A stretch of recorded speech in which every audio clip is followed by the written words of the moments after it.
பேதுருவை சிறையில் அடைத்து வைத்தபோது அங்கு ஒரு வெளிச்சம் உண்டானது. அந்த வெளிச்சத்தின் மூலம் அவனுடைய கட்டுகள் கழன்று விழுந்தது போல ஆண்டவர் சொல்லுகிறார், உங்களை கட்டி வைத்திருக்கக்கூடிய கட்டுகள், துக்க முகத்தோடே நீங்கள் இருக்க வேண்டும் என்று உங்களை கட்டி வைத்திருக்கக்கூடிய நுக கட்டுகள் வெளிச்சமாகிய கிறிஸ்து அந்த இடத்துல பிரவேசிக்கும் போது உங்கள் கட்டுகள் அறுக்கப்படும். உங்கள் கட்டுகள் அறுக்கப்படும் போது உங்கள் முகத்தில் ஒரு பிரகாசம் வரும். சத்ருவின் கிரியைகளை உங்கள் குடும்பத்தில் இருந்து அகற்றுவேன் என்று ஆவியானவர் உங்கள் குடும்பத்தை பார்த்து வாக்கு கொடுத்து கொண்டிருக்கிறார். எத்தனை பேர், ஆண்டவரே என் குடும்பத்தில் எப்பொழுதும் துக்க முகத்தோடே தான் நான் இருந்து கொண்டிருக்கிறேன், என் பிள்ளையை குறித்து நான் துக்க முகத்தோடே இருக்கிறேன், இந்த திருமண தடையை குறித்து நான் துக்க முகத்தோடே இருக்கிறேன், என்னுடைய வியாபாரத்தை குறித்து நான் துக்க முகத்தோடே இருக்கிறேன், உம்மைத்தானே ஆண்டவர் நான் தேடி கொண்டிருக்கிறேன், உம்முடைய முகத்தைத்தானே நான் பார்த்து கொண்டிருக்கிறேன், ஆனாலும் என் குடும்பத்தில் ஒரு மாற்றம் வரையிலேயே,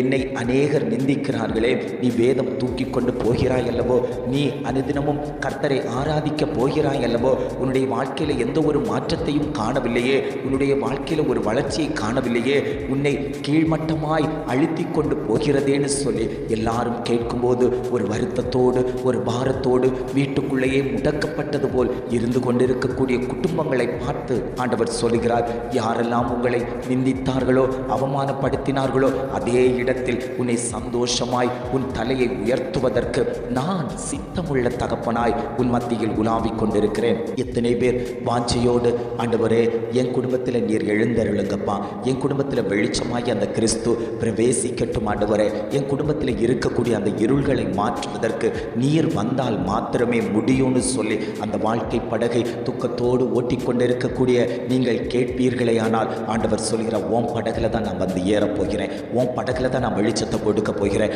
உன் பிள்ளைகளுடைய வாழ்க்கையில் தான் நான் வெளிச்சத்தை கொடுக்க போகிறேன். எந்த பிள்ளையை குறித்து எல்லாரும் அவமானப்படுத்தினார்களோ அதே பிள்ளையை வைத்து நான் உன் தலையை நிமிர பண்ணுவேன், உன் குடும்பத்தில் நான் உயர்வை தரப்போகிறேன், உன் குடும்பத்தில் இருக்கக்கூடிய துக்கத்தை நான் மாற்றுவேன் என்று ஆண்டவர் வாக்குத்தத்தமாய் ஆவியானவர் குடும்பங்களை பார்த்து பேசிக்கொண்டிருக்கிறார்.